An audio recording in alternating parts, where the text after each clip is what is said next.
एक बार एक बच्चा काफी सारे अंगूर को लेके उनकी माला बनाता है और उसे पेड़ पर लटकाने जाता है। लेकिन ये क्या, सारे अंगूर दूसरी तरफ से गिर जाते हैं। वो फिर मोतियों की माला बनाता है और दोबारा से सारे मोती उस धागे से गिर जाते हैं। वो हैरानी में पड़ जाता है कि ऐसा क्यों हुआ, अंकल अंकल ऐसा क्यों हुआ। वो पास खड़े एक आदमी से पूछता है। सामने खड़ा आदमी उसे बताता है कि तुम अपने धागे में नॉट यानी गांठ बांधना भूल गए थे। मैक्सिमम स्टूडेंट्स के साथ यही प्रॉब्लम होती है कि वो बहुत सारी नॉलेज को माइंड में डालते रहते हैं, लेकिन वो नॉलेज माइंड से उतनी ही जल्दी निकल जाती है जितनी जल्दी हमने उसे माइंड में डाला था, क्योंकि हम भी इस बच्चे की तरह माइंड में मेमोरी नॉट बांधना भूल जाते हैं। और आज की इस वीडियो में हम वो मेमोरी नॉट बांधना सीखेंगे जिससे हम वो सारी चीजें याद रख सकेंगे, और वो भी प्रूवन साइंटिफिक मेथड से। और ये सारे आइडियाज हम पीटर सी ब्राउन की book make it stick the science of successful learning से सीखेंगे। तो आइए स्टार्ट करते हैं। तो सबसे पहला पॉइंट कहता है टू लर्न रिट्रीव। ऑथर कहते हैं कि बहुत ही कम स्टूडेंट्स को मेमोरी नॉट बांधने का तरीका आता है।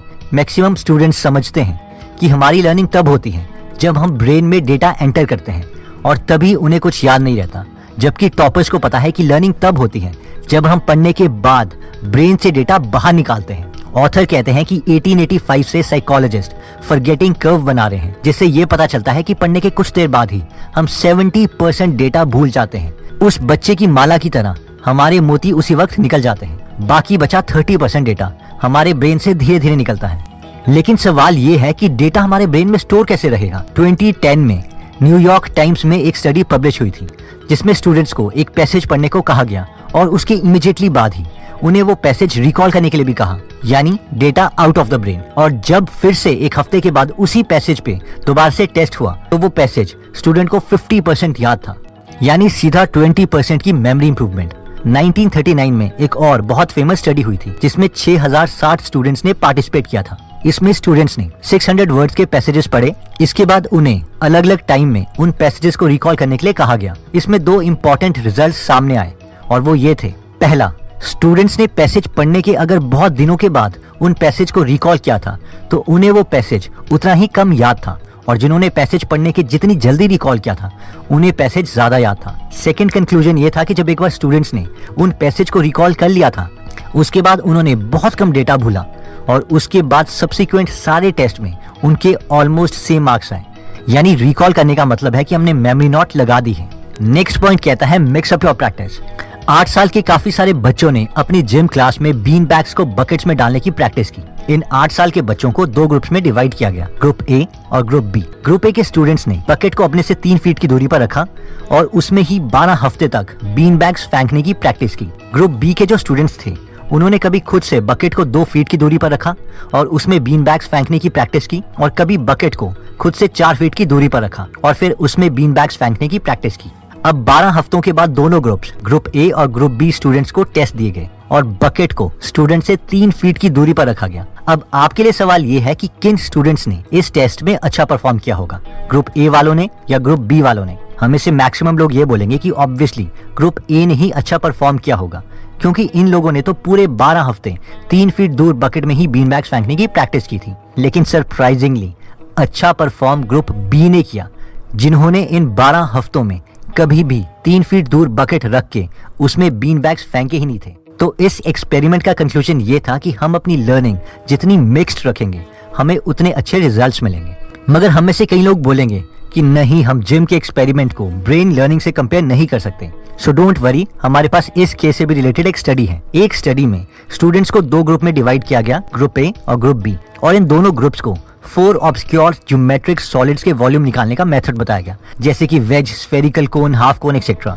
अब ग्रुप ए और ग्रुप बी को इनसे रिलेटेड सेम क्वेश्चंस प्रैक्टिस करने के लिए दिए गए। बेशक क्वेश्चंस इन दोनों ग्रुप को सेम दिए गए थे, लेकिन सीक्रेट इन क्वेश्चन के सीक्वेंस में था। ग्रुप ए के स्टूडेंट्स को क्वेश्चन क्लस्टर में दिए गए, यानी 4 क्वेश्चन हाफ कोन से थे, फिर अगले 4 क्वेश्चन स्फेरिकल कोन से थे एंड एक्सेट्रा।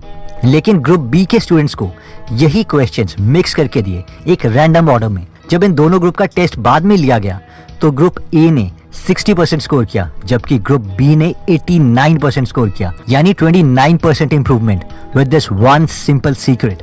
नेक्स्ट पॉइंट कहता है एम्ब्रेस डिफिकल्टीज।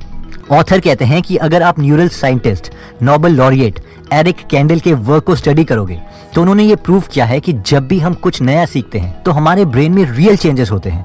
हमारे brain neurons new branch axon create करते हैं जो दूसरे न्यूरॉन्स के साथ कनेक्ट होते हैं। अब आप कहेंगे हमें ये कैसे पता है? एक्चुअली साइंटिस्ट ने सी स्लग लिया क्योंकि उसके न्यूरॉन का साइज काफी बड़ा होता है। जब सी स्लग को स्टिमुलेट किया गया इलेक्ट्रिक शॉक से तो उसके ब्रेन में एक्चुअल में न्यूरॉन्स का स्ट्रक्चर चेंज हुआ। तो इसका मतलब है कि आपका ब्रेन का स्ट्रक्चर वीडियो देखने के बाद थोड़ा डिफरेंट होगा अगर हम उसे वीडियो देखने से पहले वाले ब्रेन स्ट्रक्चर के साथ कंपेयर करें। यानी learning changes the brain structure and that's why it's a big difficult to learn new things. इस वीडियो को देखिए, इस एनिमेशन से थोड़ा ज्यादा क्लियर होगा कि हमारे ब्रेन के साथ क्या होता है जब हम कुछ नया सीखते हैं। नेक्स्ट पॉइंट कहता है explain it like I am 5। ये पॉइंट कहता है कि जब हम कोई नया कॉन्सेप्ट पढ़ें तो वो हमें तब तक समझ नहीं आता जब तक हम उसे एक बहुत ही सिंपल भाषा में नहीं समझा सकते। इतनी सिंपल भाषा में जितने की 5 साल के बच्चे को भी समझ आ जाए। होता यह है कि जब भी हम में से मैक्सिमम लोग कोई नया कॉन्सेप्ट पढ़ते हैं तो हम सोचते हैं कि यार जब तक हम कोई जार्गन या वो साइंटिफिक वर्ड्स या कॉम्प्लेक्स वर्ड्स नहीं बोलेंगे तब तक बाकियों को नहीं लगेगा कि हमें वो कॉन्सेप्ट समझ आ गया है। Machines are any combination of bodies so connected that their relative motions are constrained, and by which means force and motion may be transmitted and modified as a screw in its nut, or a lever arranged to turn about a fulcrum, or a pulley about its pivot, etc. Especially a construction more or less complex, consisting of a combination of moving parts or simple mechanical elements as wheels, levers, cams, etc. जबकि reality में real समझ इससे बिल्कुल different है। Einstein ने भी कहा था, if you can't explain it simply you do not understand it well enough. इसी कॉन्सेप्ट पर reddit.com पर एक बहुत ही फेमस पेज है जिसका नाम है explain it like I am 5, जिसमें लोग अपने डिफिकल्ट से डिफिकल्ट क्वेश्चंस पूछते हैं और बाकी एक्सपर्ट्स लोग उसे सिंपल से सिंपल भाषा में समझाने की कोशिश करते हैं ताकि वो लेमैन की भी समझ में आ जाए। और बेसिकली जब हम नया कॉन्सेप्ट पढ़ते हैं तो बुक बंद करके हमें भी उसी कॉन्सेप्ट से रिलेटेड उसे ऐसे समझाना चाहिए जैसे हम किसी 5 साल के बच्चे को समझा रहे हैं, जिसमें हम अपने लेमन वर्ड्स यूज करेंगे, कोई जार्गन नहीं, कोई कॉम्प्लेक्स साइंटिफिक वर्ड्स नहीं, ताकि हमें कॉन्सेप्ट अच्छे से समझ आ जाए। नेक्स्ट पॉइंट कहता है प्राइम फॉर लर्निंग।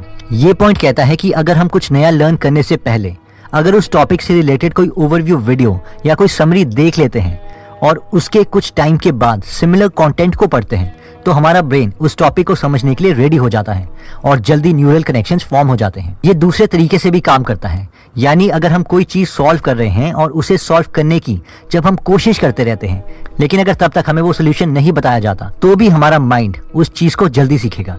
ये उसी तरीके से है जैसे हम बोट को एक जगह रोकने के लिए एंकर का यूज करते हैं, इसीलिए इस कॉन्सेप्ट को साइंटिस्ट्स एंकरिंग इफेक्ट भी बोलते हैं। तो दोस्तों इस वीडियो में हमने एक इफेक्टिव स्टडी करने के लिए 5 स्टेप्स देखे थे, जिसमें सबसे पहला स्टेप था टू लर्न रिट्रीव, जिसमें हमने देखा था कि मैक्सिमम लोग सोचते हैं कि लर्निंग ब्रेन में कंटेंट डालना है, लेकिन ऑथर के अकॉर्डिंग लर्निंग ब्रेन में कंटेंट डालना नहीं बल्कि उसके बाद उसे रिकॉल करना, उसे रिट्रीव करना है। इसीलिए हमने देखा है कि अगर पढ़ने के बाद हम बुक बंद करके उसे जितनी जल्दी रिकॉल करेंगे उतना डेटा ही हमें याद रहेगा और हमारे माइंड में मेमोरी नॉट लग जाएगी, यानी मेमोरी लीकेज बंद। वरना करते रहो प्रैक्टिस, एक तरह से धागे में मोती डालोगे दूसरी तरफ से निकलते रहेंगे। नेक्स्ट पॉइंट में हमने देखा था कि मिक्स अप योर प्रैक्टिस, यानी रिकॉल तो हमें करना है लेकिन जिस सीक्वेंस में हम रिकॉल करते हैं या प्रैक्टिस करते हैं वो हमारी मेमोरी नॉट को उतना ही स्ट्रांग बना देता है। जिसमें हमने स्टूडेंट्स का एग्जाम्पल देखा था कि जिस ग्रुप ने क्वेश्चंस रैंडम ऑर्डर में प्रैक्टिस किए थे उन्होंने दूसरे स्टूडेंट्स के कंपैरेटिवली काफी अच्छा परफॉर्म किया था।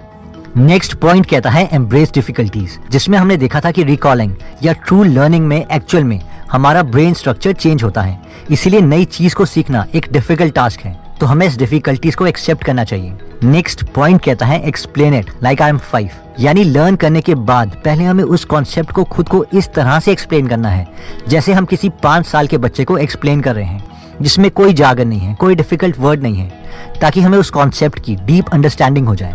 नेक्स्ट हमने देखा था प्राइम फॉर लर्निंग, यानी अगर हम कोई एकदम नया टॉपिक स्टडी कर रहे हैं तो मेन टॉपिक पढ़ने से पहले अगर हम उस चैप्टर से रिलेटेड एक ब्रीफ डिस्क्रिप्शन या ओवरव्यू वीडियो देख लेते हैं तो हमारा ब्रेन मेन इन्फॉर्मेशन लेने के लिए रेडी हो जाता है और लर्निंग ज्यादा बेटर तरीके से होती है। दोस्तों अगर आप अपनी प्रोडक्टिविटी या लर्निंग ट्रिक्स को इम्प्रूव करना चाहते हैं तो हम रेकमेंड करेंगे कि आप कैल न्यूपोर्ट के बुक डीप वर्क और so good they can not ignore you जरूर पढ़ें। अगर आप इन दोनों बुक्स की समरी हिंदी में फ्री में पढ़ना या सुनना चाहते हैं तो आप हमारी गीगल एप्लीकेशन डाउनलोड कर सकते हैं, जहां पर 130 से भी ज्यादा फ्री बुक समरीज अवेलेबल हैं। और ट्रस्ट मी, ये एप्लीकेशन आपको आपके बेस्ट फ्रेंड की तरह गाइड करेगी और डिफिकल्ट टाइम्स में आपको मोटिवेट करती रहेगी। तो अगर आप इस एप्लीकेशन में इंटरेस्टेड हैं तो इसका लिंक हम डिस्क्रिप्शन में दे देंगे। अगर आपको लगता है कि किसी के एग्जाम्स आ रहे हैं और ये वीडियो उनकी मदद कर सकती है तो आप इस वीडियो को उनके साथ जरूर शेयर करें। एनीवेज दोस्तों, अगर आप ऐसी नॉलेजेबल वीडियोस मिस नहीं करना चाहते तो सब्सक्राइब करने के बाद बेल का बटन दबाना मत भूलिएगा। आप कमेंट करके ये भी बता सकते हैं कि आप नेक्स्ट वीडियो किस टॉपिक पर चाहते हैं। जल्द ही हम आपसे दोबारा मिलेंगे। जय हिंद।